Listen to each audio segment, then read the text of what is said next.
Yes. So Dr. Klaus Oestreicher is an internationally active academic with strong roots in multinational corporations. He considers the present world as one huge new project, which must do things very differently to before and reinvent itself. So welcome, and I'm stopping sharing the screen. The floor is all yours, Professor.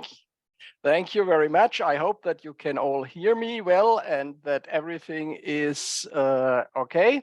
I start to share the screen, and where is it from beginning? So yes, the short introduction, which thank you for this, has already shown a little bit of what I want to talk today, but I do not want to express and start with my own thoughts. I want to use the very famous researcher on the future, Matthias Horks, who is from Switzerland, and he has written shortly after the COVID-19 crisis started that there are historical moments when the future changes direction.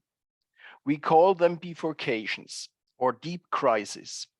These times are now.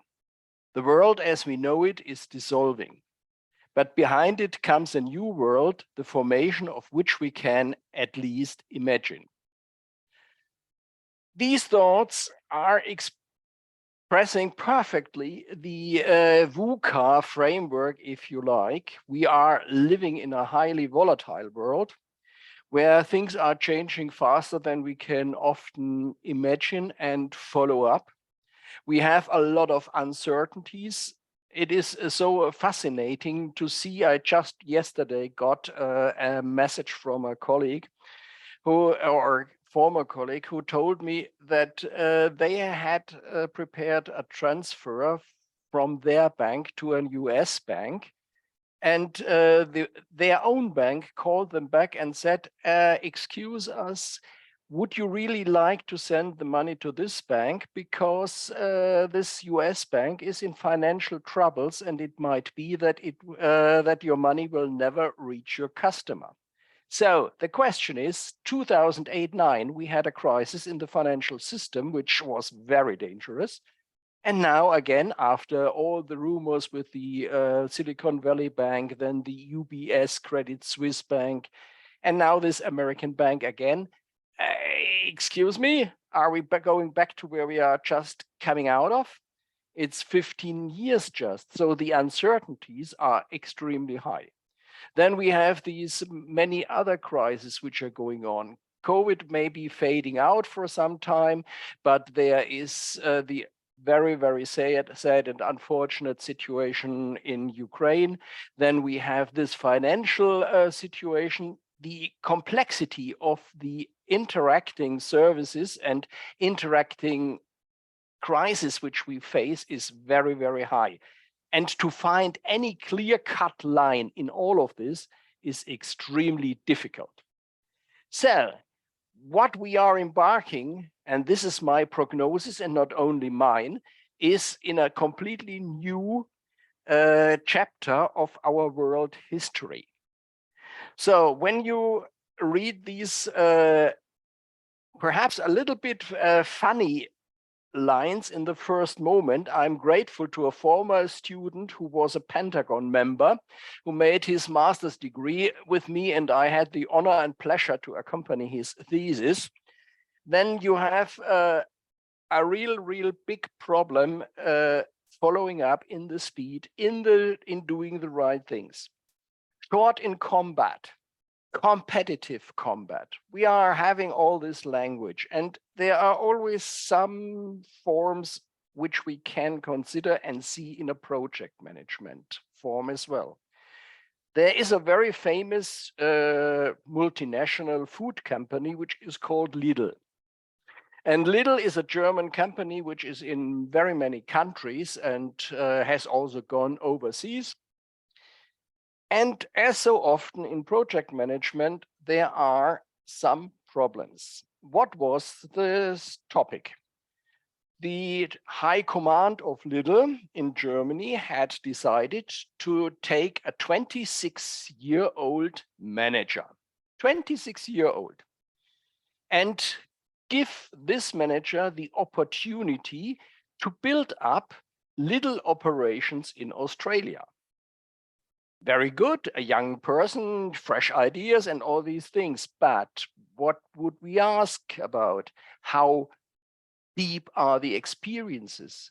How seasoned is the behavior? Is such a person really in the position to develop a strategy for a market which is on the other side of the world from a German perspective? And a person which or who has never lived in the area of Australia, doesn't know anything about the shopping attitudes in Australia and so on. And all you are seasoned project managers, you already certainly have all the bells ringing, which you can imagine, because the point is there are so many question marks for what makes a good and serious project that it is nearly impossible to have the situation right and effectively prepared. Even worse, the test shops which they used were not placed in Australia. No, they took up an Australian shop and placed it somewhere in the northern German area and tried how northern German, not big city customers would accept such type of a shop. So the question is, how can such information be valid and reliable for a shop which is 16,000 kilometers away? Impossible. The end of the story is what had to be expected. The project was so badly set up, the strategy which was in this entire project was so undecisive, so ambiguous, and the uncertainties in it were beyond what such a project can bear.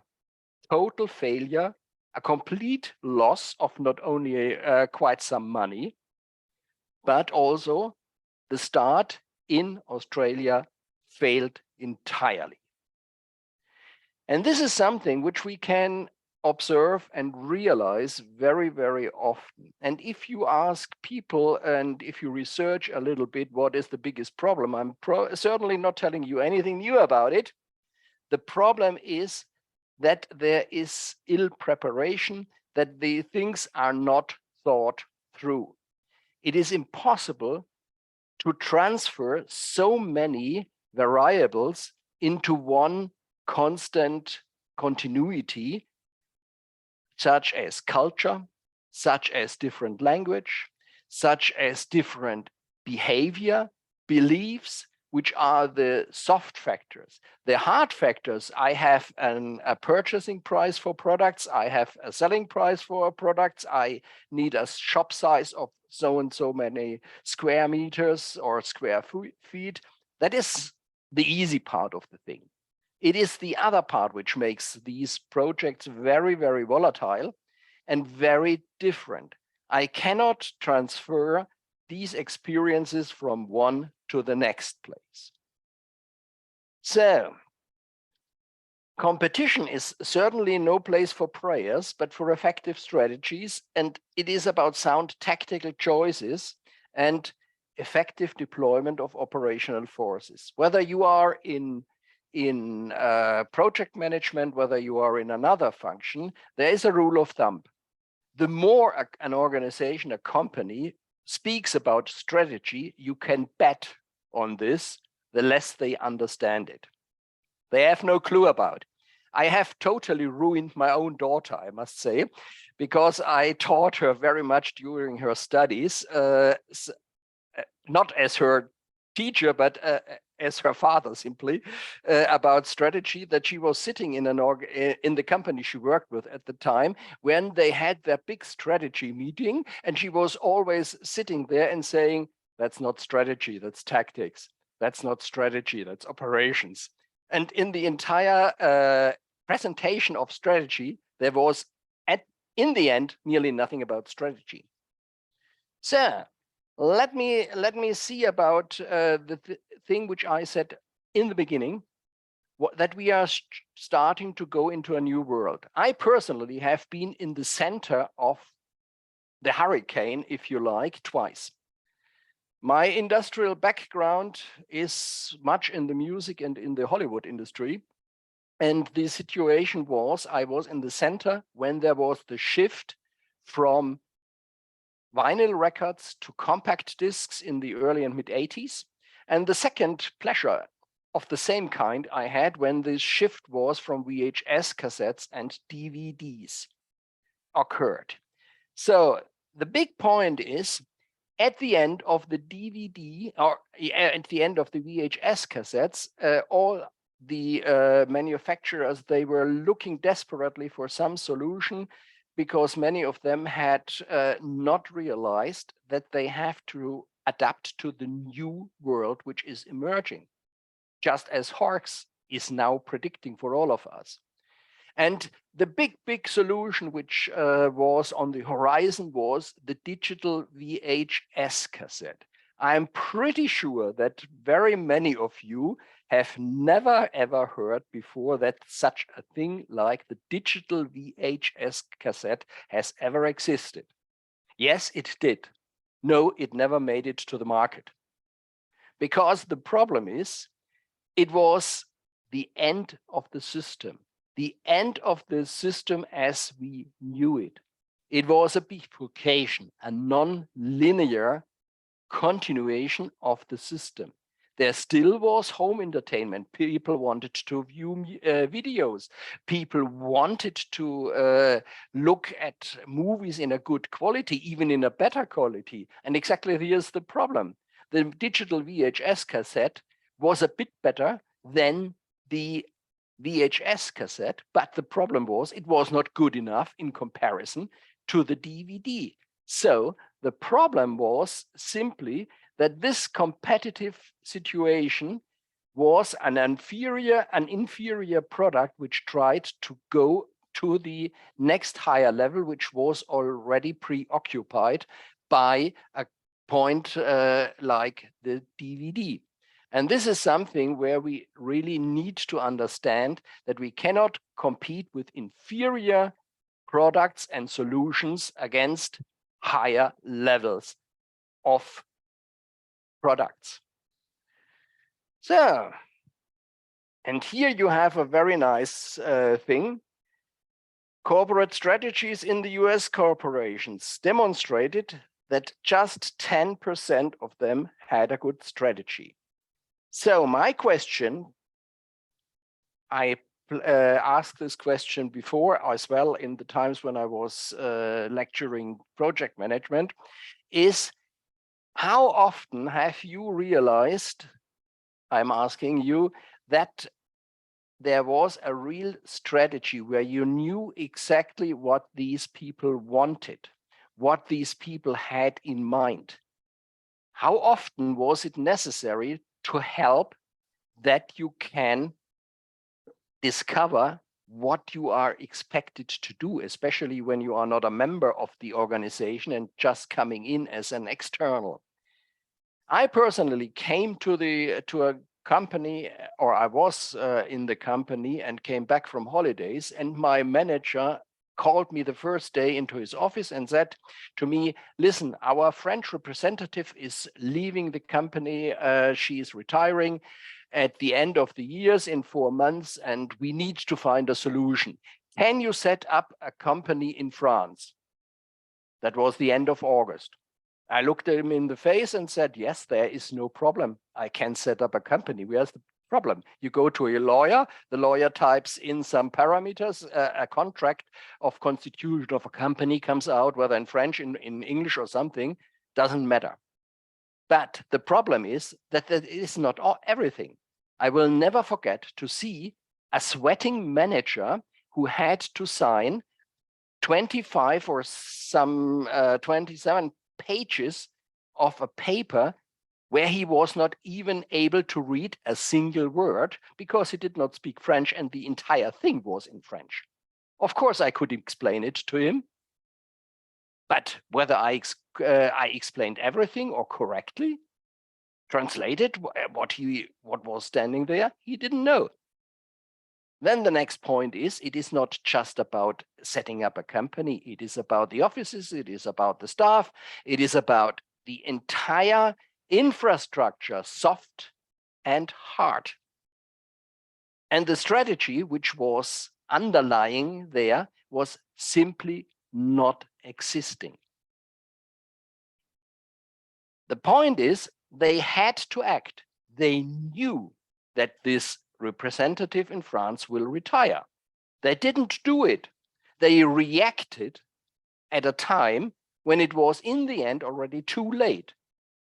And asking themselves what has happened came 3 years later. I had left the company when they had to close down this French subsidiary with a total loss of 7.5 million euros. Because there was nobody who ever understood how the French market works, how the French market has to be dealt with. And so the entire project, which was no project because it did not correspond to anything which makes a progress, was a loss, an entire loss for the company. And this is something where we must understand what is going on. So, when you think what I could listen to the speaker before, she had a very wonderful approach by these many little tiny details, these little tiny screws, which you must consider, which you must respect. And here comes the point that too often, too many of these screws are missed.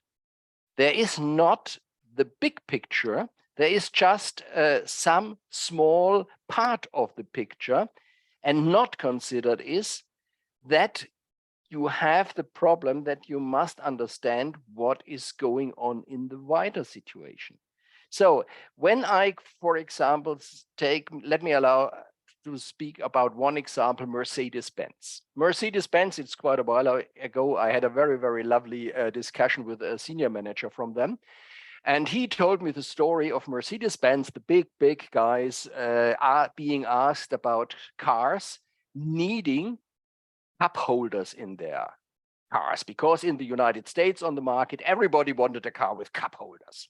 Okay, Mercedes-Benz has no problems. They made cup holders. No, they did not make just cup holders. They made very fancy cup holders.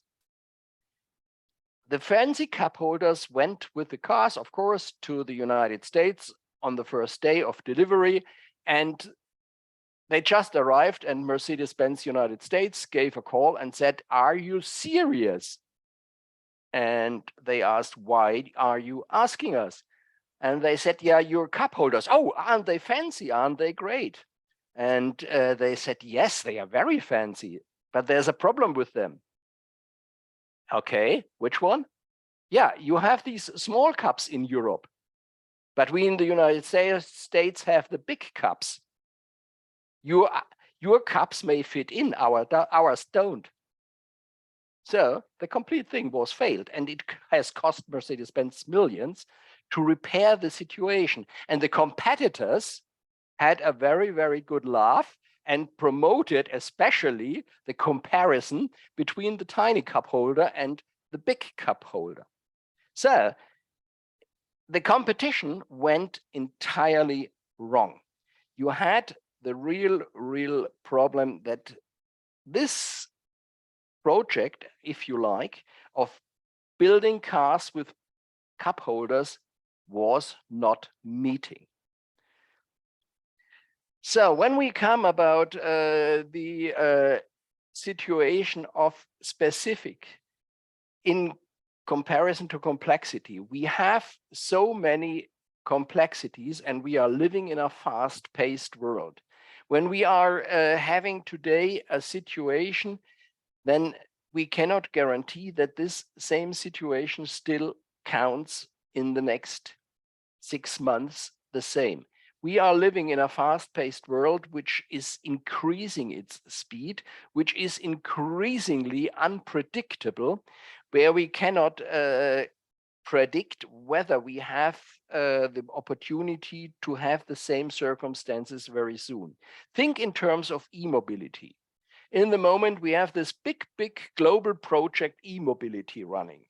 And this e-mobility project is so fanciful and so highly promoted. There's only a big problem with it. As a senior Audi manager, has told me in a seminar where he attended, which I gave not too long ago, and he said that's also so funny because in the entire world you cannot find enough raw materials to build all the batteries which e-mobility for our existing cars needed. It is impossible to have all these batteries built, whether you need these specific earths or whether you need cadmium and all these things. There is not enough around. The second thing is, yes, we must do something for climate, against climate change.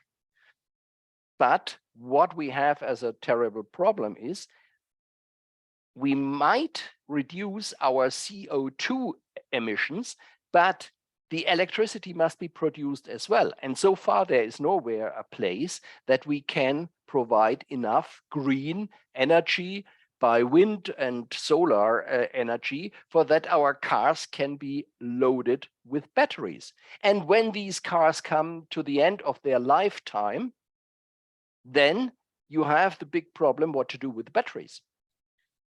One other student which I had, he made his MBA just out of fun for because he always wanted to do it, was a top manager from BMW, was a British man.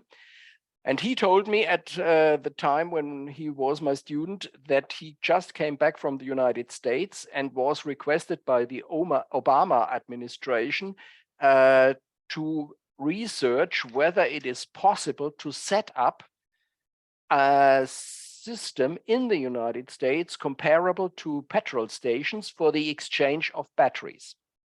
And he came back and we discussed this a little bit, and he said, it is simply a clear no, it is impossible. Too many types of batteries, too many different types of cars, too many little things here and there. We cannot build a complete entire infrastructure by exchanging batteries. We must build charging stations. So these generic strategies, which we probably know, they are fine and they are nice. They are a little starting point. They always hit somewhere. But when it comes to such specific things like different types of batteries, like different types of dissemination, distribution, charging, reloading, and so on, you must be precise. You must set up something which is detailed and which allows to live with this on the long term, because we speak about the entire situation which we have in our entire environment. So when we speak about basic strategic rules, you must not go away from what you understand. In the moment, just sticking with the car manufacturing industry, there is a big problem. Everybody probably knows the Volkswagen, the VW cars, to which belong Audi, to which belongs Porsche, or the other way around, if you like, to which belongs Skoda, to which belongs Seat in Spain. And the situation is simply that they are now facing a difficult thing. They have developed their software system themselves for the many cars, and they are suffering terribly because this software is not properly working. There are problems here and there. I recently spoke 2-3 weeks ago with a manager from them, and from a big car dealer, and he said, we have given up. We are getting new software solutions every 6 months, and with the big promise, everything is now solved and it works. It is fantastic and there is no problem anymore. And he said, we build it in and it takes 4 weeks, 6 weeks, and we are in a mess again, whether it is this brand or whether it is the other brand. Every car in which this software is located and placed in, it doesn't work. It does not work at all. And the situation is that he also said the problem was, instead of giving this software development to somebody who understands the job and who is able to do the job properly, they made it themselves, and they went out of their competence zone, their comfort zone. They went into uncharted territory for them, and they violated their core competencies. And if you consider today's car, when I made my master's degree many years ago, meanwhile, there was a nice article that nowadays, at this time, there is a car which is just a car with many chips, but very soon there will be a chip on 4 wheels. And we have now arrived at this situation of a chip on 4 wheels, and the complexity in this entire situation is so high that everything is fitting together with something else. And this is a systems question, and the iron rule of systems and project management as well is part of the system. Everything is connected with everything. You cannot dissolve something and expect that it will not have any effects on something else, even if you cannot see it, if you cannot feel it in the first moment. Simply said, it will be there and will come up somewhere at some time. So the problem is, when you speak about competencies and competences, you must make sure that you are navigating in an area which you understand, because today's volatility and fast-paced developments, just take the keyword of artificial intelligence. Just reflect a moment on the fact that in the next 7 to 10 years, 50% of the entire workforce in the world will be forced to re-skill entirely due to artificial intelligence. 50%. Plus, and here comes the next caveat, the entry barriers for jobs are permanently increasing. We are getting at a level of an entry level of jobs which are demanding higher and higher qualifications just to get the job. So what do you do with all those people who are not in a position or who are not able to do such a job? The German Federal Agency of Labor, with whom I consulted with, and we had long discussions, and they told me, we have a general unemployment rate presently of about 4.5, 4.6%, which will never go away. Not because there are only people who do not want to work and do everything to avoid work. They simply cannot match the entry requirements. If you take Amazon, if you take many of these other people who are running warehouses, where you find many jobs where people are just simply packing parcels and deliveries, that will be done by computers, by robots very soon. You do not need anybody for that. You even do not need them now, but it is not yet reliable enough. And that is something where some big surprises are waiting for all of us, for policymakers, for governments, and especially for people who will find it increasingly difficult to get a job, despite that presently there is a scarcity of staff all around. So, speaking with the same language, that is something which is often one of the biggest problems in a company. Can we do this? Yes, we can. As I said to my boss, can we get the company ready? Yes, we can get the company ready by Christmas until the French salesman will leave and the French company will work. We can have the staff. But there are more things to do. When I had established this company, and when everything was ready, I was in the finance department, and the first invoices for the French customers came out. I took one, looked at it, and thought, okay, nice. I took it, went to my good colleague, the CFO, gave him the invoice and said, have a look at it. Can you see something? And he looked at the invoice. Yeah, fine. His prices are okay. It's all fine. It's all there what needs to be done. And I said, have another look. What is wrong? He looked again. I cannot find anything which is wrong. And I told him, we are speaking about the French market. We are speaking about the proud French people. And what do you want to send them? An invoice in English language? Are you serious?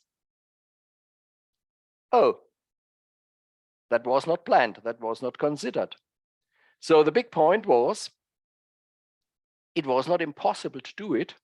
It was very possible to implement the new system in French language. It's just a question of serious money. And it was not budgeted. So this is the thing. Yes, we can do it. Yes, there is a possibility to do the things as they are.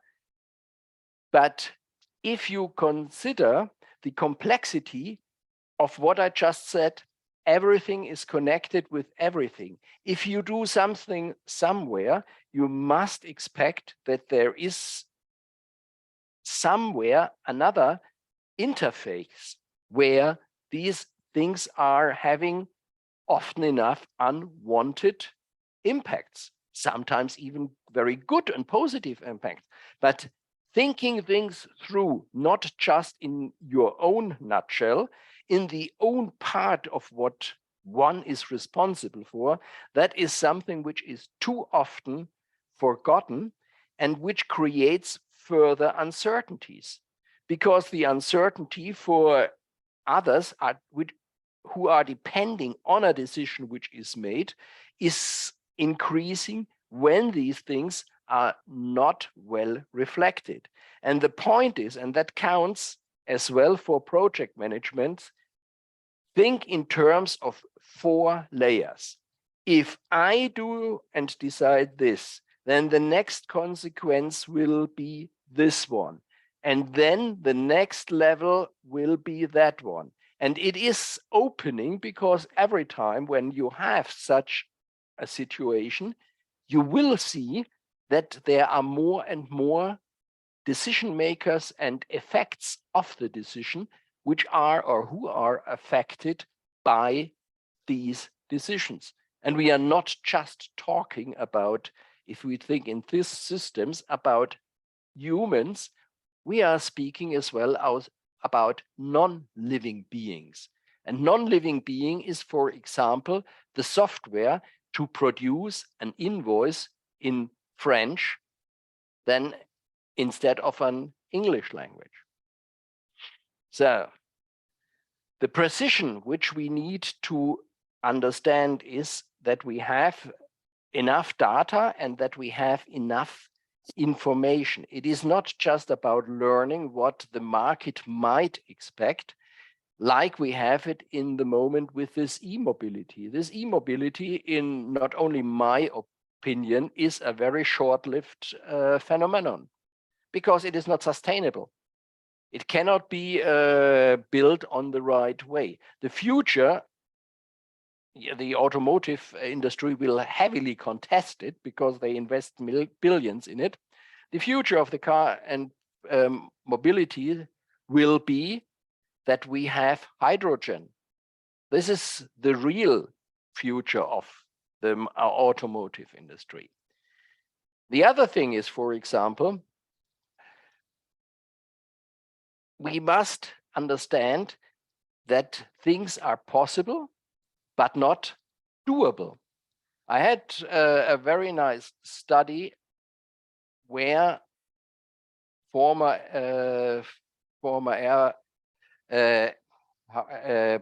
pilot from a commercial airline wanted to investigate, because he had heard that in the future there will be the planes without pilots, and there were tests that the pilots are replaced by computers. And the situation and the findings we had were very interesting. It is absolutely easygoing, of course, not so easy in the technological side, but it is absolutely doable to have the commercial and other aeroplanes without pilots. They can fly from Paris to Sydney, and you do not need any pilot in the cockpit. It is safer, it is more cost effective, and it will have less crashes, because everybody knows that pilots are the main reason for every crash. But, and this is a very big but, passengers he had interviewed were terrified by the idea to sit in a plane where there is no pilot, where there is simply just the opportunity of seeing a machine working, even if it's three times backed up and. And that is something where you must understand that not everything, as well as we are changing now with artificial intelligence, ChatGPT, and all these things which are coming up, what is doable is one thing, what is acceptable is often enough quite another thing. And this is worth reflecting on it. So, when it comes to a situation where we have, for example, multicultural influences, when we speak about the situation of different languages, and I do not speak about, for example, Bahasa in Malaysia and an African dialect and a European language, I speak about the cultural differences. That is where it makes very, very difficult. I'm personally right now involved in setting up high-tech, modern thing, a drone school in Harare in Zimbabwe. That is a very, very interesting experience. Africans, technology is coming from India, from a very, very impressive cooperation. And we are, me and two colleagues in the middle, bringing everything together. And the biggest thing is not that we are setting up the opportunity that there is a flying field, that there are computer working spaces. There are things which simply are needed physically. The problem, and we have set it up really as a sound project, because none of us has done it before in this way, that is the cultural understanding, bridging different cultural expectations, starting with different time expectations, starting with the difficulty of understanding when the Africans want to visit the Indians, how complicated it is to get a visa and these things. So this is something that we still are struggling, despite that we have a very, very strong strategy, and it is clearly set up and decided and supported by everybody to make it happen. However, we pursue it. We do not accept that this is impossible or that this is impossible. It is about finding solutions, and the volatility and the uncertainty which is coming up here and there, which starts with regulations from higher education authorities, because we want to have a bachelor's and master's degree involved. So we need the higher education regulations, and they must also be parallel and adjusted with the civil aviation authorities, who are requesting that, because we are not speaking about a tiny living room drone, we are speaking about the big ones. 20 kilo is the smallest. That must be considered. And this way we are having really much work, additional work, by finding the opportunity to stick to our strategy. So, when you have too much stock is when your product strategy is wrong. And it is not about only the product strategy. We are speaking about the situation that we must be very careful in our considerations. Take me to the situation that we have sometimes domino effects at the end of technological systems. When we are coming to the end of an era, and this was a very, very interesting project when the tubes for TV players were coming to an end. And it is sometimes when you are coming to the problematic that you have a fully working factory and the market is in rapid decline because nobody needs anymore your products. It is about the time when it comes to the opportunity to find just a market for the rest of it. And there it is very important to recognize when is the life cycle of a system, of a product system, coming to an end, and find solutions in which you can phase out and fade out your entire product and come to a smooth end. And that is a very decisive strategic effort, because when you are socially responsible and you try to bring this to a smooth end, you must find solutions and have a strategy in place which allows you to find place for the product, find place for the staff which you are losing or must lose. And that is anything but an easy going. How often do we learn and hear that something comes to an end? The next day, people are made redundant and they are leaving for good. And this is not the right way which we need. And this is a failed strategy. Very often, managements just turn around and find new ways for themselves, but not for the others. And we have a responsibility in such times of volatility and uncertainty, and also the complexity of interactions which we need to respect, that it is not just about, okay, here is a check for you, here is a check for you, and now it was a good time, thank you, goodbye. We are facing in Germany just a very interesting example again, because the situation of Kaufhof Karstadt, the big warehouses, the big shopping houses where everybody went shopping in the 60s, 70s, 80s, and now they are bankrupt again, nearly bankrupt. And now they are revived for a third, fourth time, and you can really bet that it will take 2 years, 3 years, and the entire situation will be the same, because there are failed strategies and the market is going into a different direction. And this makes the thing not easy. And the CEOs, what was that? I'm hearing now everything double, sorry.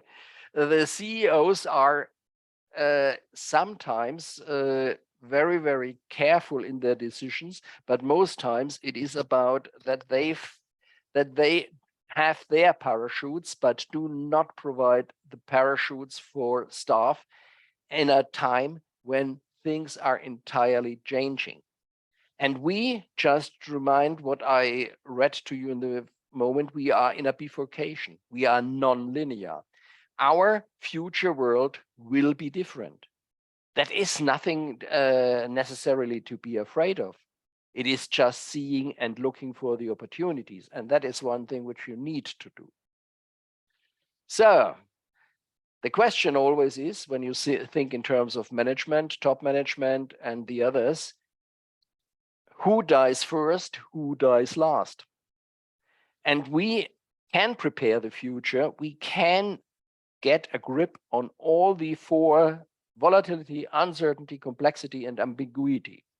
But we must understand where is the noise and where is the fact-based future. And here, too often, and that is my biggest thing, which I am always, or too often challenging managements, is that they, as it is so nicely researched, they create their own realities. They do not rely on facts like we know these jokes about now there is no climate change and it is just a normal cycle. But let me ask you one question. Even if you believe, or if one believes that there is no climate change, it is a simple cycle. What difference does it make? None. If you look to Italy, in Europe, there are lakes which are dry already now. There are rivers, big rivers, which are dry now. France is suffering from water, and so on. Whether it is man-made or whether it is a situation of a climate change does not make a difference. There is no water, simple. So what do? You need water. And this is where we have the situation that things are non-linear, that they can die, and you must understand that continuing the same way as before is not possible. We must change. We must change our attitudes. We must change our behavior. So, and if one of our engines is failing, we must have a plan B. We must really consider and think about the opportunity to have an alternative which is giving us a better way. If you consider the Bavarian Alps, the French Alps, the Austrian Alps, hundreds of thousands of liters of water are daily pumped into snow cannons for just a small strip of artificial snow so that people can do some skiing holidays. The problem is there are very serious accidents meanwhile, because the strips are so small that there is not enough place. And when the people are falling into the rocks, they have very serious head and other injuries. Then you have the hotels and you have the ski lifts and whatever you want to imagine. It's an entire industry, a system. One is going into the next one. And it is not sustainable because the water, as I just said, in the big rivers and in the big lakes is going away. You cannot sustain it. And that is where we are in the need to have a plan B. And we must set up a strategy. And this is the big point. We are living in a time where we need a big new project. When we are defining our future, when we are looking and seeing how we can bring these many loose ends, which we have created ourselves, together in a way which makes this place, and we only have one, a place of life. And I do not want to be terrifying or frighten people, but I started with Matthias Horks, and I'm ending and finishing with Stephen Hawking, who some may know, this poor man who was so terribly sick, but one of the best thinkers which we had in the world. And he said, we have 150 years maximum if we do not change our ways to leave this planet and find a new one. So best thing is we set up a big global project all together, because nobody can escape it, and create a future which we can have. So I have come to the end of my presentation. I hope that it was a little bit of a different insight. If there are any questions, please feel free. Thank you, Dr. Oestreicher. I'm going to share my screen and show our slide so that participants could join at slido.com with a mentioned number in the right lower corner, or use the QR code in the left corner so that they could submit the questions. So far, we have 3 questions. Okay. I have seen there is the question about whether this presentation is available, and I can answer, yes, I have given it to these lovely organizers, and I thank you very much for your perfect organization. And please, you can have it. They have the slides in PDF format, and it is absolutely available for everybody who is interested in. And if there are some other points, I am available on LinkedIn as well, and I will be happy to continue. Thank you. Okay, so we have a question. What do you consider as management's biggest dilemma? Management's biggest dilemma is that they are in a terrible situation. And as a former manager myself, I can always feel the pain. Because the problem is, you often, as a manager, see what you must do. But on the other hand, you have the constraints that you are not able to do. Just short example. I was working with a company who was at the end of the technological life cycle. They wanted, or we wanted at this time, to get rid of some staff for that the rest, the main body, can survive longer.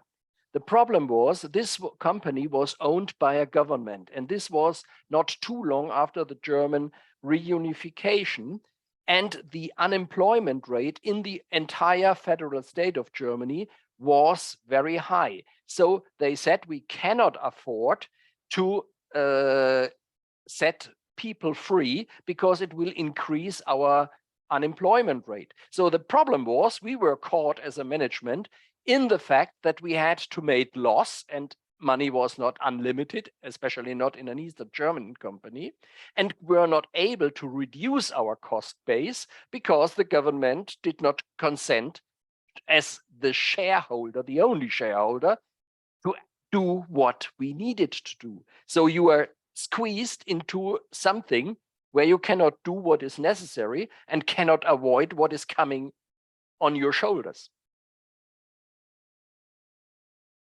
Great answer. Thank you so much. Next question is, which projects should managements prepare for a volatile future in which uncertainties seem to belong to the dominant forces? The biggest project which they must prepare is, in the end, a very simple one: scanning the future. So this means they should consider, and they have, managements are not stupid. Management are receiving many information. The problem is that too often they are just in their pressure of daily business and long-term strategy and so on, not having enough time. They must prepare the time. I had a very good friend. I loved him because he was an excellent manager. And he told me once, me as a CEO, and it was a very big company, I do not need to be the smartest. I must be smart enough to find the very best for each of the disciplines and functions which I have.